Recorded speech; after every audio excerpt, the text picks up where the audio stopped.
अष्टमी बहुत सुंदर दिवस है। बहुत बहुत बधाइयां महाराज। सोमवार की अष्टमी का मतलब आपको इंदौर की कथा में बताया था, जिस दिन शंकर और पार्वती के मिलन का दिवस हो।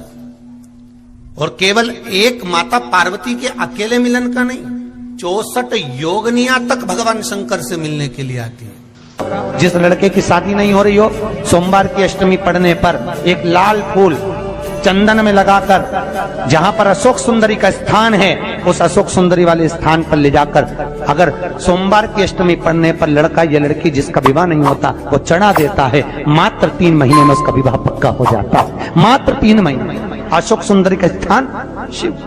बहुत तकलीफ है और नहीं हो रहा काम, बहुत दिनों से लगे हो, नहीं हो रहा। हरा मूंग ले जाओ। मूंग के दाने तो रहते हैं घर में, केवल 31 मूंग के दाने लेकर जाइए, 31 चावल के दाने लेकर जाइए और 31 ही बेलपत्र लेकर जाइए। जिस दिन सोमवार की अष्टमी हो, कौन से दिन? सोमवार की अष्टमी हो, उस दिन शंकर जी के मंदिर में जाओ, 3 चीज लेकर जाओ, मूंग के दाने, चावल, बेलपत्र। चावल जो 31 लेकर गए हो, अपनी कामना कर कर शंकर जी की देहली पर रख दो, चौखट पर, कहीं पर भी एकांत में उसको रख दिया जाए। मूंग के जो दाने लेकर गए हो 31, वो नंदी के पास में, जो नंदी का पांव ऊंचा रहता है उस पांव के पास रख दीजिए। और जो 31 बेलपत्र लेकर गए हो, वो 31 बेलपत्र अशोक सुंदरी वाली जो जगह है, आपको पहले बताया है कथा में, अशोक सुंदरी जी का स्थान, ये शिवलिंग, ये जलाधारी जहां से पानी बहता है, उसके बीच में एक मोटी सी लाइन होती है, जो शंकर भगवान की छोटी लड़की अशोक सुंदरी का स्थान है। शिव जी के 13 बच्चे हैं, 13 बच्चे में सबसे छोटी लड़की अशोक सुंदरी यहीं पर विराजमान होती है, जहां से पानी नीचे गिरता है। प्रत्येक शिवलिंग के सामने एक मोटी सी लाइन होगी, उस मोटी सी जो लाइन है अशोक सुंदरी, वहां पर जो 31 बेलपत्र लेकर गए हो, अपनी कामना कर कर पीला चंदन, लाल चंदन लगाकर उस पर समर्पित करते जाओ। उसकी डंडी जहां से पानी बहता है उस ओर होना चाहिए। आप निवेदन कर कर देखो, एक सोमवार की अष्टमी पर कर कर देखना, दूसरी सोमवार की अष्टमी आएगी, अपने आप आपका काम हो गया होगा। बाबा से निवेदन तो करो, क्यों भटक रहे? एक मात्र शिव मंदिर में झाड़ू लगा रही हैं अहिल्याबाई, साधारण सा भाव है, केवल एक झाड़ू। कई लोग कहते हैं महाराज जी, आप कहते हो मंदिर में जाकर झाड़ू लगाओ, पोछा लगाओ, तो जो हमने मंदिर में रख रखा है स्वीपर आदि कादिक, जो भी सेवा करने वाला है, काम करने वाला है, वर्कर है, वो कर रहा है, तो हम क्यों करें? अरे भाई, एक बात याद रखना, आप सबसे पूछना चाहूंगा, आप लोग कहते हो कि मंदिर की सफाई जो वर्कर रखा है उसे करना चाहिए, मंदिर की सफाई जो पुजारी रखा है उसको करना चाहिए। मैं आपसे पूछना चाहता हूं कि आपके घर में जो तिजोरी है, दिवाली पे उसकी सफाई कौन करता है? नौकर करता है? अरे बोलते तो जाओ। नौकर करेगा? नहीं। वर्कर करेगा?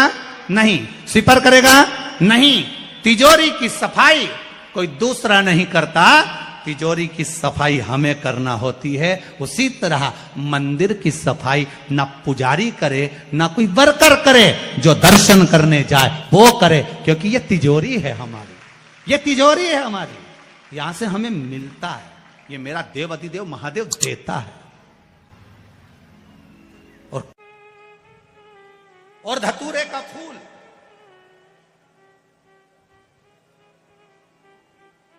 कांटे वाला धतूरा, और उसमें लगने वाला एक पुष्प, आस्था चैनल पर आप लोग देख रहे होंगे धतूरे के फूल का दर्शन।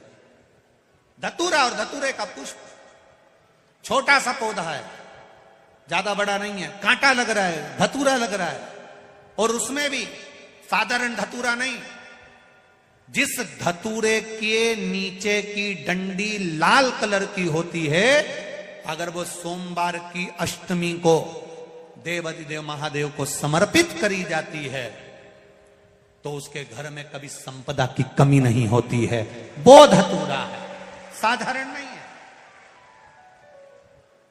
धतूरे में भी लाल डंडी, जैसे धतूरा गोल होता है उसके नीचे एक छोटी सी डंडी, देखा है आप लोगों ने? अरे देखी कि नहीं देखी बोलो? धतूरा देखा है ना?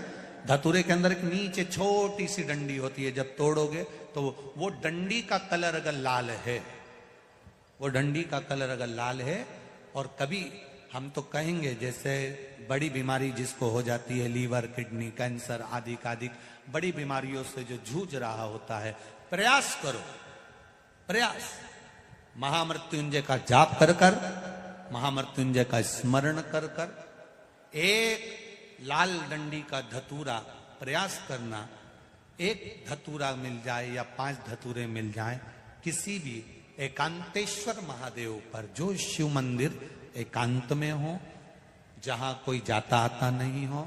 वैसे तो अब बहुत मुश्किल है कि ऐसा मंदिर मिल जाए जहां कोई जाता आता नहीं हो, पहले की बात दूसरी है, अब बात दूसरी है।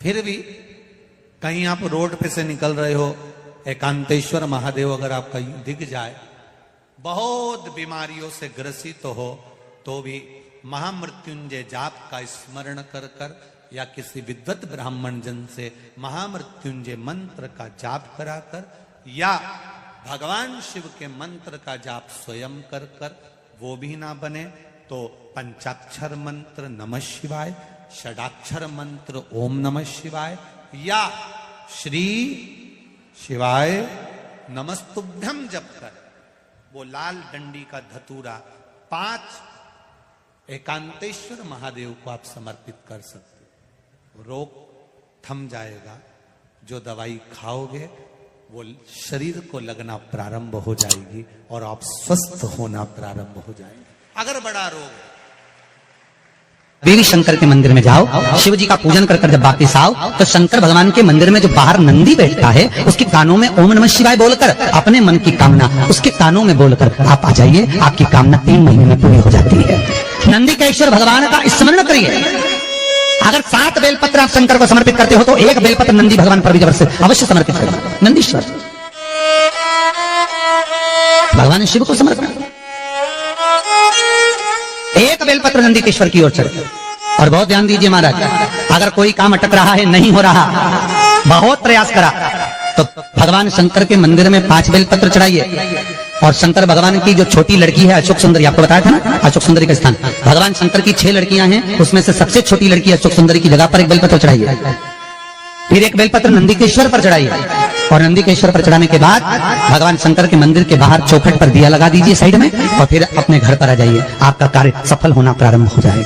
नंदीकेश्वर भगवान नंदीकेश्वर का स्मरण कर लेने पर जीव आनंद सुख की अनुभूति करता है, आनंद सुख को पाता। भगवान नंदीकेश्वर का पूरी दुनिया में केवल एक केदारनाथ ही एक ऐसा है जहां पर ओम कुंड विराजमान है। कौन सा कुंड है वहां पर? ओम कुंड। जो बच्चा हकलाता है, तोतला बोलता है या गूंगा होता है, जिसकी वाणी नहीं होती, वो अगर ओम कुंड पर जाकर ओम बोलने का प्रयास करता है, तो जितनी देर तक उसके मुंह से घुन्न की आवाज निकलती है, उतनी देर तक ओम कुंड में से पानी का बुलबुला निकलता रहता है। और 7 या 8 बार बोलने से व्यक्ति हकलाना छोड़ देता है, तोतला बोलना छोड़ देता है, और उसकी वाणी आ जाती है। वो ओम कुंड केदारनाथ जी में बसता है। कहाँ बसता है? केदार।